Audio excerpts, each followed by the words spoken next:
Na noite de 24 de outubro de 2009, Chris Marks, uma mulher bem-sucedida e mãe dedicada de 58 anos, deixou sua casa cheia de esperanças de restaurar o relacionamento com sua filha. Taylor, sua filha adotiva de 20 anos, ligou pedindo para buscá-la na casa de seu namorado Brian. Esse foi um gesto inesperado de reconciliação após um longo período de conflitos. Chris chegou à casa de Brian por volta das 7 horas da noite. Era um bairro pobre de Oakland, Ohio, conhecido pelo alto índice de criminalidade. Ela estacionou o carro, aproximou-se da porta e bateu. Taylor abriu a porta e Chris, mal contendo a alegria, a abraçou. Não havia nenhum sinal de tensão entre elas. Brian saiu atrás delas para acompanhá-las até o carro. Para Chris, tudo parecia normal, embora o bairro a deixasse desconfortável. Quando as mulheres se dirigiam ao carro, a situação mudou drasticamente. Um homem armado com uma faca apareceu repentinamente por trás. O ataque foi fulminante. Chris levou vários golpes no peito e no rosto antes que pudesse se defender de alguma forma. Ela caiu no chão. Taylor gritou e então pegou o telefone para chamar a polícia. Na gravação de sua ligação, é possível ouvi-la implorando por ajuda, dizendo que sua mãe foi atacada. Enquanto Taylor falava com o atendente, o telefone acabou nas mãos de Brian. Foi ele quem informou ao atendente a localização e os detalhes do ocorrido, alegando que o agressor havia fugido. Seu tom era calmo. Ele não parecia uma pessoa que acabara de testemunhar uma tragédia. Os paramédicos chegaram ao local em poucos minutos. Chris estava viva, mas seu estado era considerado crítico. Ela foi colocada na ambulância e levada ao hospital, onde os médicos tentaram sem sucesso salvá-la. Pouco tempo depois, Chris Marks foi declarada morta. A principal causa da morte foram múltiplos ferimentos de faca, infligidos com evidente agressividade. No local do crime, a polícia imediatamente notou algumas estranhezas. Perto do local do ataque, foi encontrada a bolsa de Chris, na qual estavam todos os seus pertences pessoais, dinheiro, chaves e documentos. Esse comportamento não se encaixava no típico cenário de assalto. Nas proximidades, nos arbustos, também foi encontrada uma faca ensanguentada, presumivelmente a arma do crime.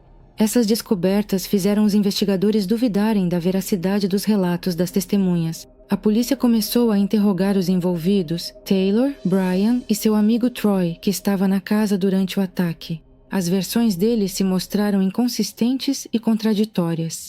Taylor afirmou que viu apenas a silhueta do agressor, vestindo tênis vermelhos e uma camisa de flanela. Brian afirmou que tentou impedir o criminoso e até foi ferido durante a luta. Troy insistiu que não saiu de casa em nenhum momento e que não viu nada. Apesar de suas declarações, os investigadores imediatamente suspeitaram que nenhum deles estava dizendo a verdade. As evidências encontradas na cena do crime, incluindo vestígios de sangue e a posição da arma, indicavam uma encenação. A polícia supunha que o ataque não foi aleatório, mas cuidadosamente planejado. A primeira noite da investigação transcorreu sob a estreita vigilância dos agentes. A principal questão que permanecia sem resposta era: por que alguém decidiu atacar Chris e quem, entre os presentes, sabia o que realmente estava acontecendo ali? Taylor Marks nasceu em 29 de março de 1989.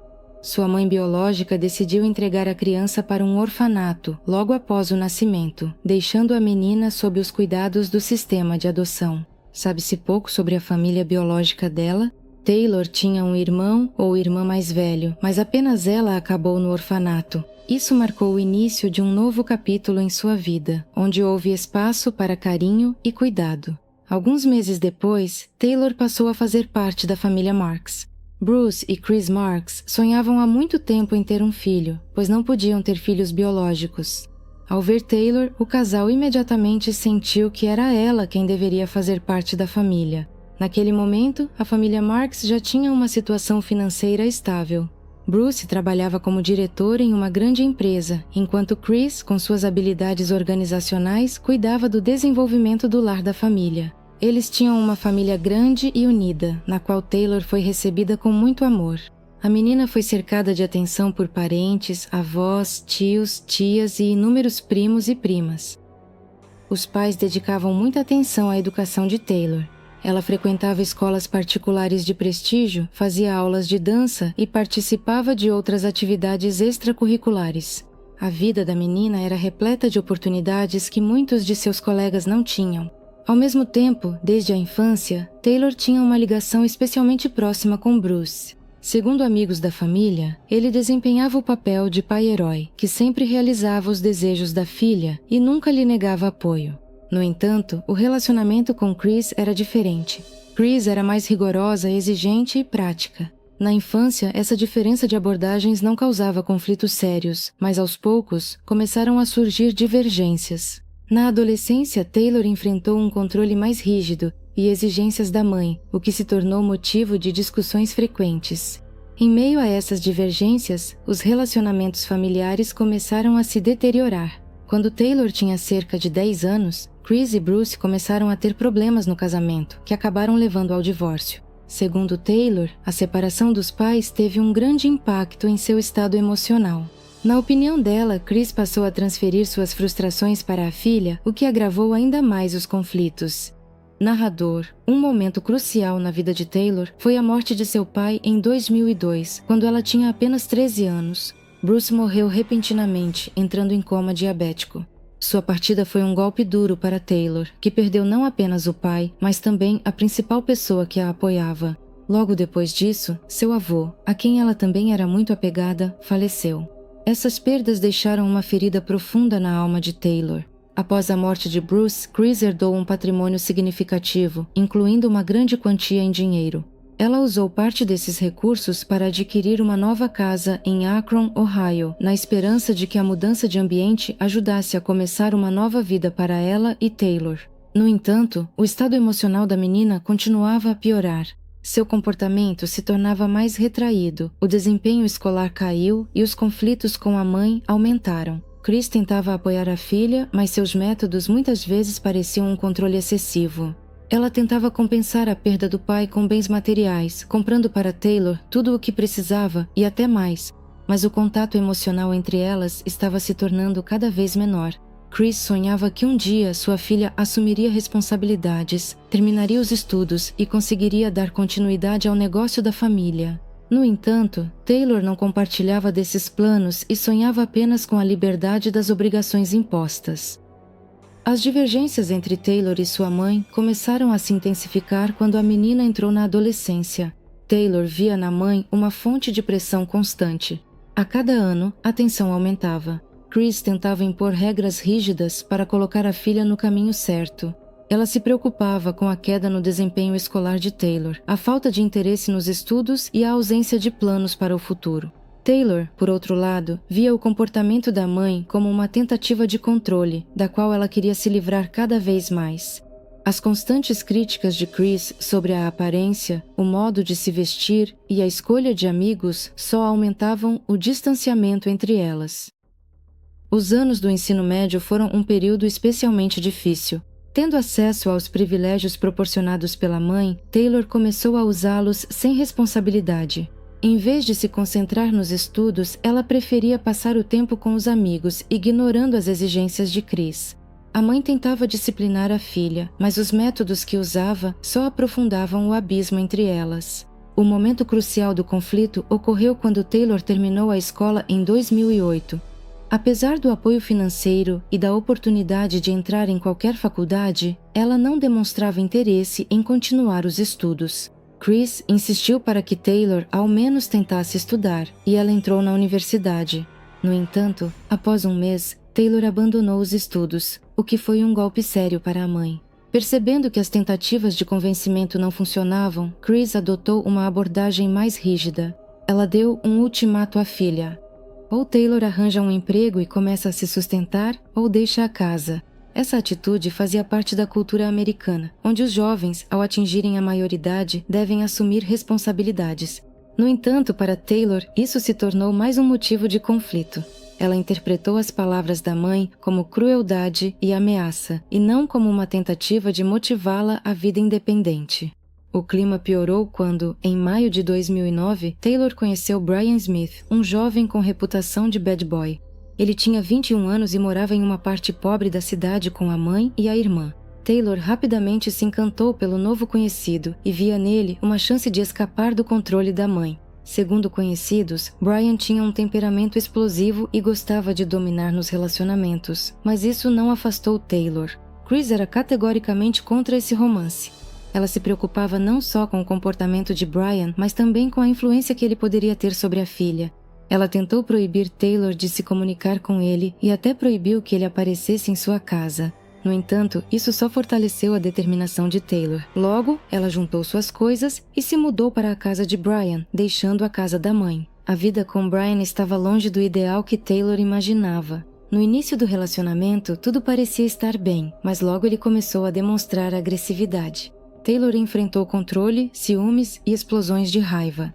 Apesar disso, ela não voltava para casa, encarando o retorno para a mãe como uma derrota. Chris, preocupada com a situação, continuava apoiando a filha. Ela comprava as coisas necessárias para ela e tentava manter contato, na esperança de que Taylor percebesse seus erros. A situação se agravou quando Chris impôs uma condição. Taylor só poderia voltar para casa se voltasse a estudar ou encontrasse um emprego. Ela chegou até a oferecer ajuda à filha, garantir um carro, um apartamento e um emprego em sua empresa. No entanto, Taylor não tinha pressa em aproveitar essa oportunidade. Seu relacionamento com Brian, apesar das dificuldades, continuava. Chris acreditava que o tempo ajudaria a filha a perceber seus erros. Ela esperava que um dia Taylor voltasse para casa e se tornasse mais responsável. Mas essa esperança acabou se mostrando tragicamente impossível. A desarmonia na família, que se agravou ao longo dos anos, lançou as bases para os acontecimentos que acabaram levando à tragédia fatal.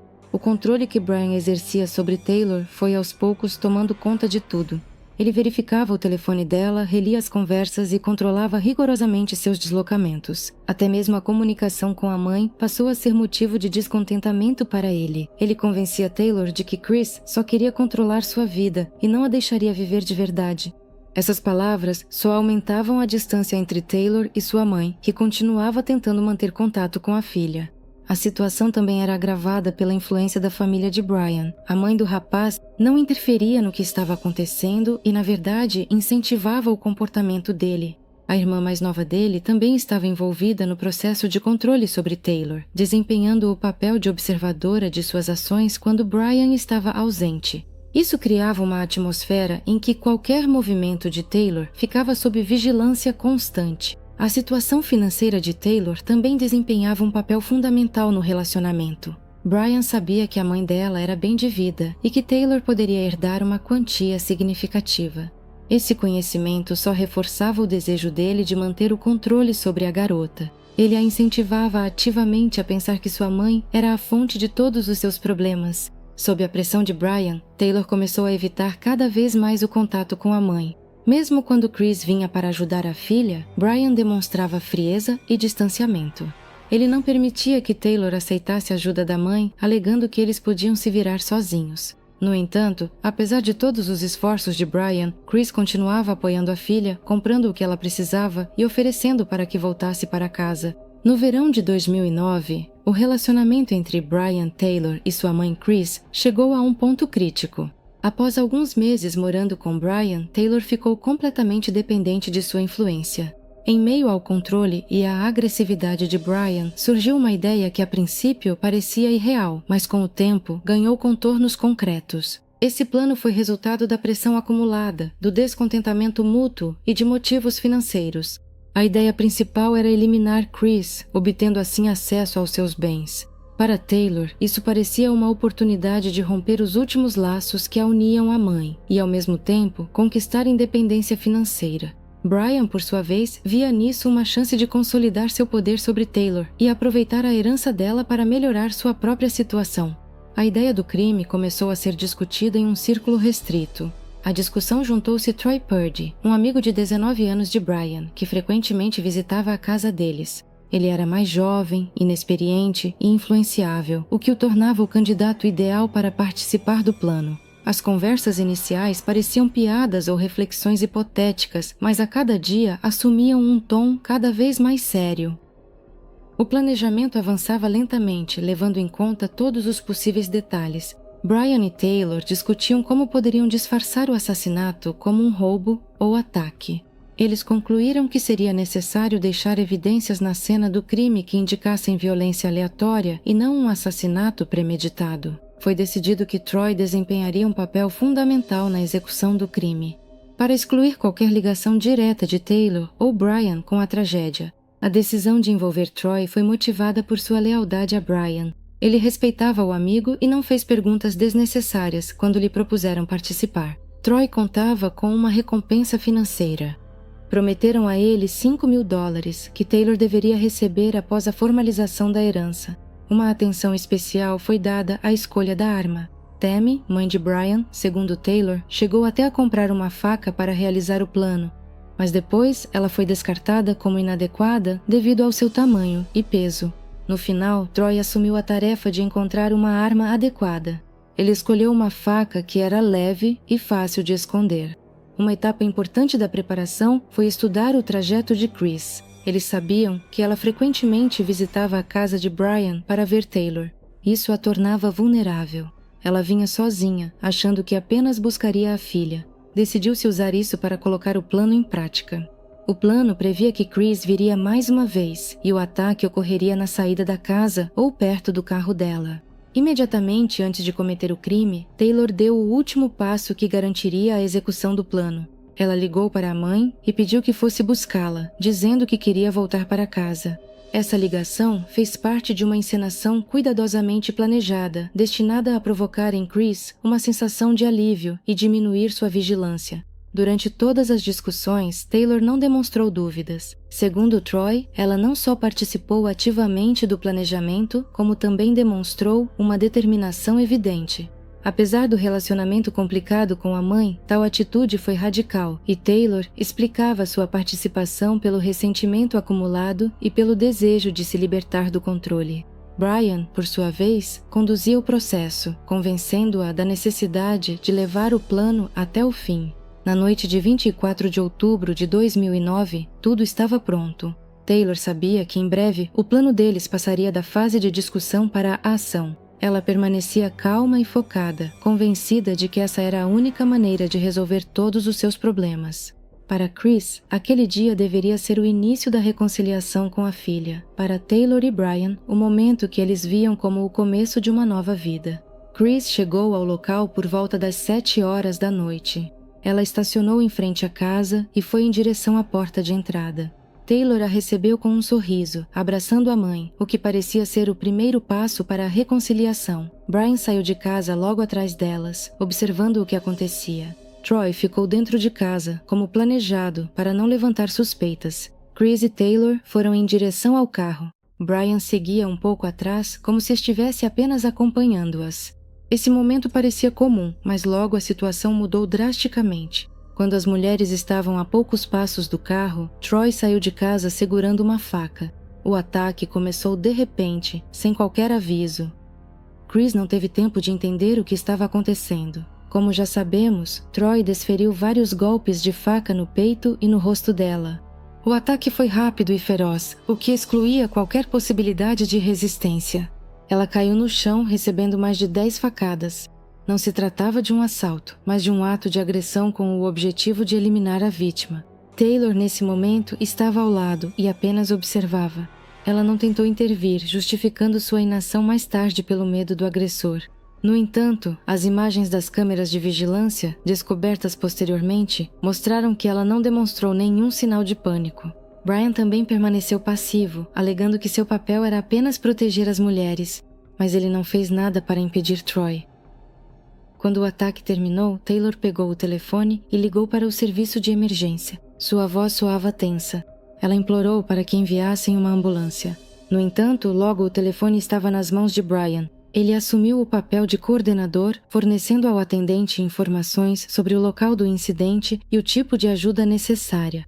Não havia emoção em sua voz, o que despertou suspeitas na polícia.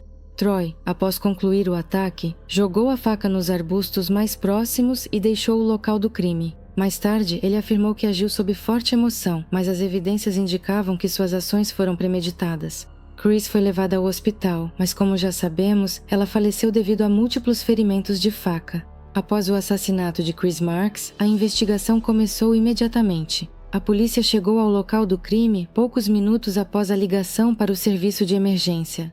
As evidências encontradas, a faca nos arbustos, a bolsa de Chris com seus pertences e a ausência de sinais de roubo, imediatamente levantaram suspeitas entre os investigadores. A versão de um ataque aleatório não se encaixava no quadro geral.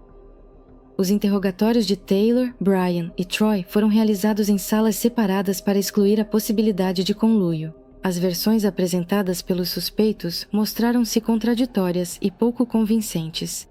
A polícia rapidamente percebeu a inconsistência em seus depoimentos. A principal evidência foram as gravações das câmeras de vigilância instaladas nas proximidades do local do crime.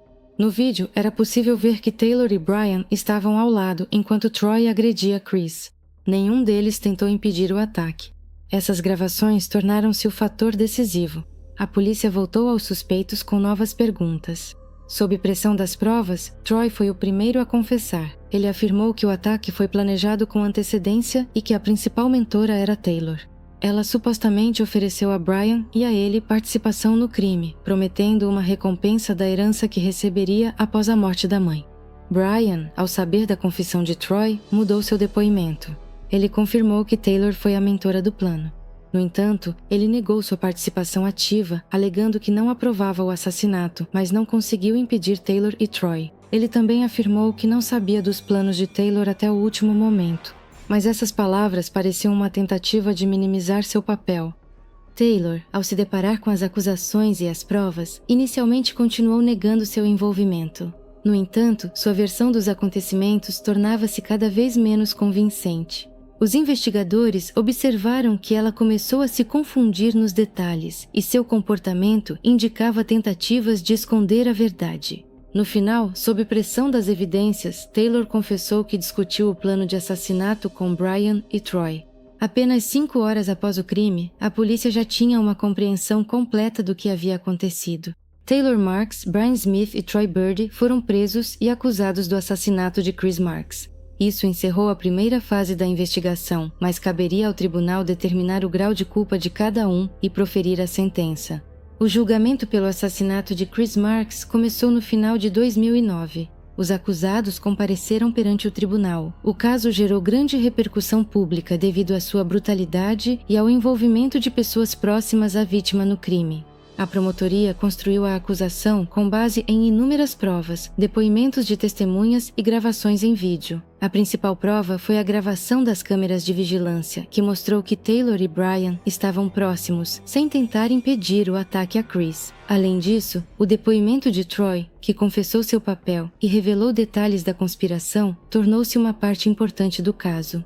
Os investigadores apresentaram mensagens encontradas no telefone de Taylor, onde ela discutia com Brian o relacionamento tenso com a mãe e mencionava seu desejo de se livrar dela. O motivo financeiro também foi reforçado por dados sobre a herança que Taylor esperava receber após a morte da mãe. No tribunal, foi observado que Chris possuía uma fortuna considerável, incluindo imóveis, negócios e grandes economias. Os advogados de Taylor, Brian e Troy tentaram atenuar a culpa deles. A defesa de Taylor insistiu que ela estava sob forte influência de Brian e não podia agir sozinha. O advogado argumentou que sua instabilidade emocional, causada pela morte do pai e pela pressão da mãe, a tornou vulnerável a manipulações. Brian, por sua vez, negou participação ativa no crime. Seu advogado afirmou que ele não sabia do plano até o momento do ataque e não pôde intervir devido ao choque. Troy, apesar das confissões iniciais, tentou em juízo alterar parcialmente sua versão, alegando que agiu sob pressão de Brian. Durante o processo, Troy fez um acordo com a promotoria.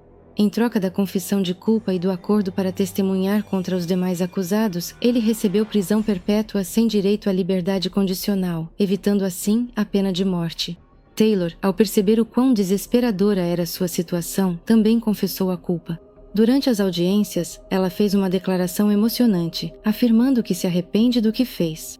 Ela descreveu como o conflito com a mãe e a influência de Brian a levaram a participar do crime. No entanto, a promotoria insistiu que sua participação foi consciente e planejada.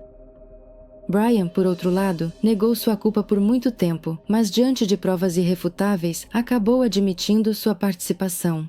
Ele alegou que seu papel foi limitado e que não planejou o crime, mas o tribunal considerou isso uma tentativa de minimizar sua responsabilidade. Em 2010, o tribunal proferiu as sentenças. Taylor Marks e Brian Smith foram considerados culpados de homicídio em primeiro grau e conspiração. Ambos receberam prisão perpétua sem direito à liberdade condicional. Taylor expressou arrependimento por suas ações, mas sua declaração de que perdeu o controle foi vista como uma tentativa de amenizar a pena. Troy Purdy, conforme acordado no acordo, recebeu prisão perpétua. No entanto, seu comportamento na prisão posteriormente chamou a atenção. Em 2015, ele foi acusado de posse de arma em uma instituição correcional, o que indicava sua incapacidade de se reabilitar. Após a leitura das sentenças, a vida de todos os envolvidos na tragédia mudou para sempre. A família de Chris Marks perdeu não apenas a mãe, mas também a filha, que esteve envolvida em sua morte. A história tornou-se um lembrete de como conflitos pessoais e decisões impensadas podem destruir até mesmo os laços mais próximos. Taylor, que recebeu prisão perpétua sem direito à liberdade condicional, foi enviada para uma instituição correcional feminina em Ohio. Durante os primeiros anos de prisão, ela permaneceu reservada e evitava contato tanto com a imprensa quanto com outras detentas. No entanto, em 2021, Taylor concedeu uma entrevista a um dos programas de televisão dedicados ao seu caso. Durante a entrevista, ela afirmou que tem plena consciência da gravidade do que fez, mas continuou justificando suas ações pelo conflito com a mãe e pela instabilidade emocional. Apesar do arrependimento expresso anteriormente no tribunal, Taylor continuou a criticar a mãe por sua crueldade e falta de apoio após a morte do pai. Ela também mencionou que espera um dia conseguir a revisão do caso e ter uma chance de liberdade. Suas palavras causaram repercussão, pois muitos as interpretaram como falta de arrependimento sincero. Brian, também condenado à prisão perpétua, foi enviado para uma prisão de regime fechado. Seu comportamento após a prisão permaneceu ambíguo. Ele evitava entrevistas e não se pronunciava publicamente sobre sua participação no crime. Segundo funcionários da prisão, Brian mantinha a reputação de ser um detento difícil, propenso a conflitos e agressividade. O nome dele apareceu nas notícias ainda em 2017, quando ficou conhecido que ele esteve envolvido em uma briga com outro detento. Esse incidente ressaltou que sua inclinação para a violência não mudou nem mesmo após a sentença. Assim como Taylor, Brian permaneceu um símbolo da trágica incapacidade de lidar com a responsabilidade pessoal e com a influência sobre outras pessoas. Troy, que desempenhou um papel direto no crime, foi enviado para uma prisão de segurança máxima. Apesar do acordo com a promotoria, seu comportamento atrás das grades mostrou que ele não mudou. Troy raramente foi mencionado na imprensa depois desse incidente. Sua participação no crime foi vista como resultado das manipulações de Brian e Taylor, mas sua disposição em desferir golpes fatais colocou em dúvida sua capacidade de reabilitação. A memória de Chris Marks continua viva entre seus amigos e os familiares que restaram. Seu negócio de cuidados a idosos foi vendido após sua morte, e parte dos recursos foi destinada a organizações de caridade que ajudam vítimas de violência doméstica. Seus parentes e amigos destacaram várias vezes que Chris era uma mulher forte e cuidadosa, que dedicou sua vida a ajudar os outros. Anos após o crime contra Chris, sua história continua sendo um alerta sobre a importância de manter um diálogo aberto na família e buscar ajuda profissional quando os conflitos saem do controle.